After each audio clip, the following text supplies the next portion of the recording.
বিসমিল্লাহির রহমানির রহিম। ধন্যবাদ জানাচ্ছি ইঞ্জিনিয়ার মেলায়েত হোসেন। উনিও 11-এর একটি বিষয় নিয়ে ওই সময় হাতে গোনা যারা আমার সাথে রাজপথে যুদ্ধ করেছিল, ওই সময় ইঞ্জিনিয়ার মেলায়েত হোসেন, আমাদের এখানকার আহ্বায়ক আবু তাহের সাহেব, ওনাদের ভূমিকা ছিল। আমাদের জাহাঙ্গীর ভাই সহ ওনার ভাই মাসুম, এই সময় তারা অনেক কষ্ট করেছিল 11 থেকে শুরু করে আজ অবধি। তো আমি মনে করি আজকে এই সন্ধ্যে উপজেলা বিএনপি অঙ্গ সংগঠনের তাৎক্ষণিক এই জুমার নামাজের পরে আমাদের আপসী দেশনেত্রী বেগম খালেদা জিয়ার জন্মবার্ষিকী উপলক্ষে যে দোয়া মিলাদ মাহফিল আয়োজন করা হয়েছে, আমি ওনাদেরকে আন্তরিকভাবে ধন্যবাদ জানাচ্ছি। আজকে আমার প্রথম এই সন্ধিবাস এবং এমন একটি দিনে আমি এসেছি এবং আমার খুব গর্ববোধ করছি আমরা যেদিন আমার দেশনেত্রী বেগম খালেদা জিয়ার জন্মবার্ষিকী, এবং আমরা আজকে এই দোয়া মাহফিল আমরা যেটা বলতে চাই সেটি হচ্ছে যে বাংলাদেশে যখনই কোনো ক্রাইসিস এসেছে জিয়া পরিবারের ভূমিকা আমরা দেখেছি। 71-এর মুক্তিযুদ্ধে আমরা হয়তোবা অনেকে এখানে শহীদ প্রেসিডেন্ট জিয়াউর রহমানকে দেখিনি, বাট 71-এর মুক্তিযুদ্ধে ওই সময় উনি যদি বিপ্লব উদ্যান থেকে আই রিভোল্ট উই রিভোল্ট বলে মুক্তিযুদ্ধের ঘোষণা না দিত এবং 26 তারিখের পরের দিন কালুরঘাট বেতার কেন্দ্র থেকে I major Ziaur do hereby proclaim the independence of Bangladesh বলে বাংলাদেশের স্বাধীনতার ডাক না দিত, তাহলে পরে এই দেশ হয়তোবা পাকিস্তানের করদ রাজ্যে পরিণত হয়েছে। এবং একজন সেনাবাহিনীর অফিসার হিসাবে ওনার এই ডাকের কারণে হয়তোবা ওনার কোর্ট মার্শাল হয়ে, কিন্তু সেদিন উনি দেশকে এই ডাকের মাধ্যমে বাংলাদেশের মহান মুক্তিযুদ্ধে আবার নিজে অংশগ্রহণ করে বীরত্তম খেতাবিতে ভূষিত হয়ে আবার একজন সেনাবাহিনীর অফিসার হিসেবে উচ্চাবিলাসী না হয়ে সেদিন আবার ব্যারাকে ফিরে গিয়েছিলেন। কিন্তু মহান রব্বুল আলামিন দেখুন ওনাকে পুরস্কার হিসাবে আবার 1975-এর 7 নভেম্বর সিপাহী জনতার যে বিপ্লব, সেই বিপ্লবের মাধ্যমে উনি আমার বাংলাদেশের রাষ্ট্রপতি হিসাবে পরবর্তীতে অভিষেক হয়েছেন। এরপরে আপনারা দেখেন আরেকটি ক্রাইসিস 1981 সালে দেশি বিদেশি চক্রান্তের কারণে যখন উনি শহীদ হন চট্টগ্রামের সাকির হাউজে, এরপরে একটা ক্রাইসিস বিএনপির মধ্যে ছিল, দেশের মধ্যে ছিল। সে সময় স্বৈরাচারী এরশাদ দেশকে এমন একটি জায়গায় নিয়ে গিয়েছিল, এটা ফ্যাসিস্ট স্বৈরাচারের কায়দায় দেশ পরিচালনা করছিল।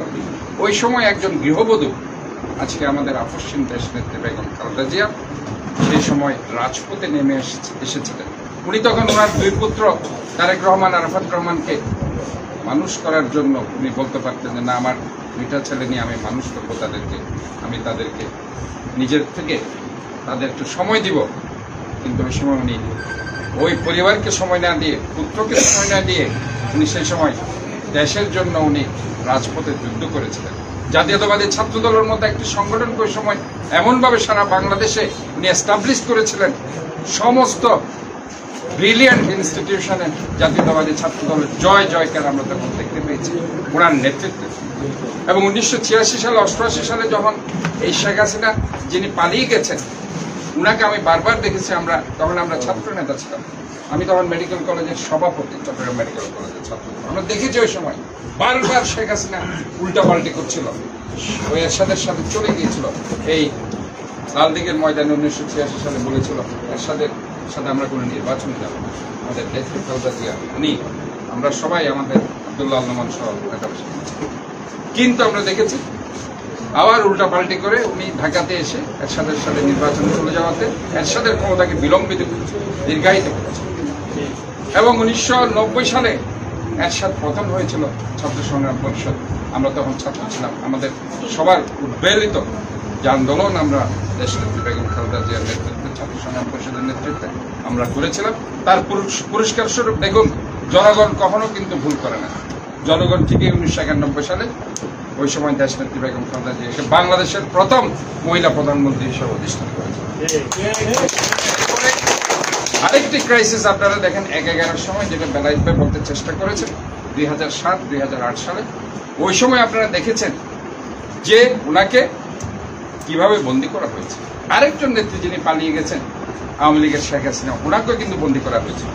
কিন্তু শেখ হাসিনা তাদের সাথে কম্প্রোমাইজ করে রাতের অন্ধকারে মেহেদি রাঙিয়ে ওনার ছেলেকে দেখার জন্য আমেরিকাতে পাড়ি জমিয়েছিল মাইনাস ফর্মুলা বাস্তবায়ন করার জন্য।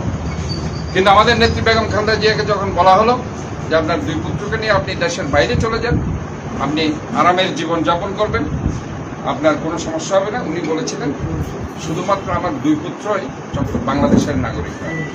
16 কোটি মানুষের ফেলে আমি চলে যাব না, যদি মরতে হয় আমি বাংলাদেশে মরব, বাঁচতে হয় এই বাংলাদেশে বাঁচবো। এবং ওই কথার কারণে সেদিন -2 ফর্মুলা বাস্তবায়িত হয়নি এবং সেদিন মহিউদ্দিন ফখরুদ্দিন বাধ্য হয়ে তখন শেখ হাসিনাকে আবার দেশে ফেরত এনেছে।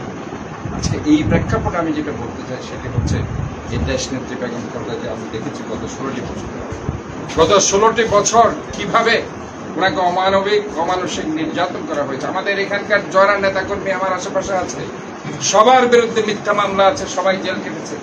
আমাদের চট্টগ্রামের হাজার হাজার নেতাকর্মী জেল কেটেছে, মিথ্যা মামলা নির্যাতন হামলার শিকার হয়েছে গত 16 বছর।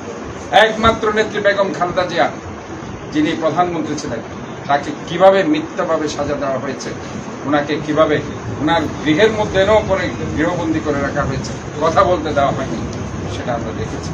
কাজে এই 16 বছরে ওই ধরনের কোন নেত্রী যদি বলা হয় যে দেশের জন্য সবচেয়ে বেশি ত্যাগ স্বীকার করেছে উনি হচ্ছেন আপসহীন দেশ নেত্রী বেগম খালেদা জিয়া।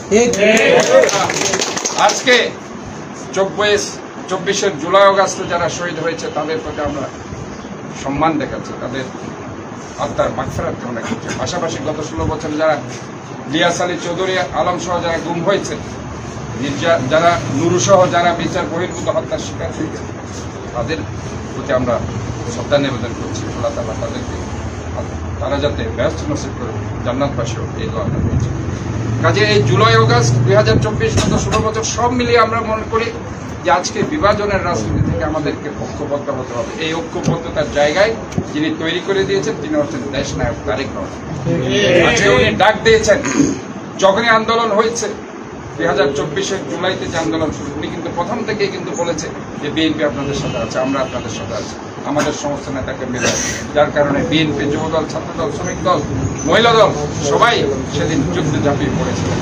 তাই আজকে আমরা বলতে চাই কোনো বিভাজনের রাজনীতিতে না গিয়ে আপসহীন দেশ নেত্রী বেগম খালেদা জিয়ার এই জন্মবার্ষিকীতে আমরা সবাই ঐক্যবদ্ধ হয়ে সামনের যে নির্বাচন, সেই নির্বাচনে ধানের শীষ প্রতীক যাকে আমাদের দেশ নায়ক তারেক রহমান আমাদের দেশ নেত্রী বেগম খালেদা জিয়া দিবে, তার সাথে আপনারা ঐক্যবদ্ধভাবে কাজ করে উনি যাতে এই সন্দীপ থেকে বিজয়ী হয়ে আপনাদের সমস্ত সমস্যাগুলো সমাধান করতে পারে, ইনশাআল্লাহ তার গলায় বিজয়ের মুকুট পরিয়ে দিবেন। আপনারা দেশ নেত্রী বেগম খালেদা জিয়ার জন্য দোয়া করেন। রব্বানা আতিনা ফিদ দুনিয়া হাসানাতাও ওয়া ফিল আখিরাতি হাসানাতাও ওয়া কিনা আযাবান্নার। রব্বানা ওয়া লা তুহাম্মিলনা মা লা তাকাতা লানা বিহি ওয়াফু আন্না ওয়াগফির লানা ওয়ারহামনা আনতা মাওলানা ফানসুরনা আলাল কওমিল। আমিন। হে মহান রব্বুল আলামিন, আজকে আপনারা জানেন আমাদের দেশে বেগম খালেদা জিয়া উনি অসুস্থ, ওনাকে তিলে তিলে বিভিন্নভাবে অপচিকিৎসার মাধ্যমে মৃত্যুর দিকে ঠেলে দেওয়া হয়েছে। উনি অনেকবার আইসিইউতে ছিলেন, ওনার লিভার ড্যামেজ হয়ে গেছে, সেই জন্য ওনার যে একটা অপারেশন ওই সময় দরকার ছিল ওনাকে যেতে দেওয়া হয়। আমরা আজকে মহান রব্বুল আলামিনের কাছে দোয়া জানাচ্ছি, আল্লাহ ওই দেশনেত্রী যিনি সবসময় স্বাধীনতা, সার্বভৌমত্ব, গণতন্ত্রের প্রতি, যিনি সবসময় বাংলাদেশের ক্রাইসিসে বাংলাদেশের ওই সময় ত্রাণকর্তা হিসেবে কাজ করে গেছেন, বাংলাদেশের মানুষকে ঐক্যবদ্ধ রেখেছেন, ওই দেশ নেত্রী বেগম খালেদা জিয়ার রোগ মুক্তি আমরা কামনা করছি। আল্লাহ ওনাকে যাতে মানুষের সামনে এসে আবারও বক্তব্য রাখার সুযোগ দেন, মানুষকে ঐক্যবদ্ধ রাখার সুযোগ দেন, এই দোয়া আমরা করছি।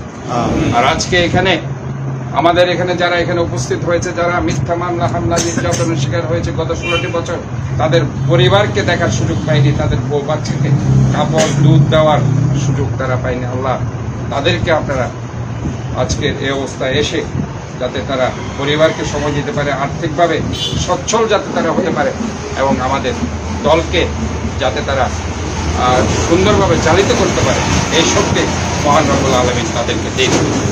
আমি আজকে আমাদের অপসিদ্ধ স্নেত্রী বেগম খালেদা জিয়ার রোগ মুক্তি কামনা করে এবং আমাদের দেশ নায়ক তারেক রহমান যাতে বিদেশ থেকে দেশে এসে আবারও এই গণতান্ত্রিক আন্দোলনের নেতৃত্ব দিয়ে আমাদের এই প্রিয় দল বাংলাদেশ জাতীয়তাবাদী দল থেকে আগামীতে যাতে যে ফেব্রুয়ারির নির্বাচন দানের শীষ প্রতীক নিয়ে সবাই যাতে আমরা এক মিলেমিশে কাজ করে আবার আমাদের দল যাতে ক্ষমতায় আসতে পারে, মানুষের মৌলিক অধিকার গণতান্ত্রিক অধিকার যাতে আমরা রক্ষা করতে পারি, এই জন্য মহান রব্বুল আলামিনের কাছে দোয়া প্রার্থনা করে আমি আমার বক্তব্য শেষ করছি। আসসালামু আলাইকুম ওয়া রাহমাতুল্লাহি।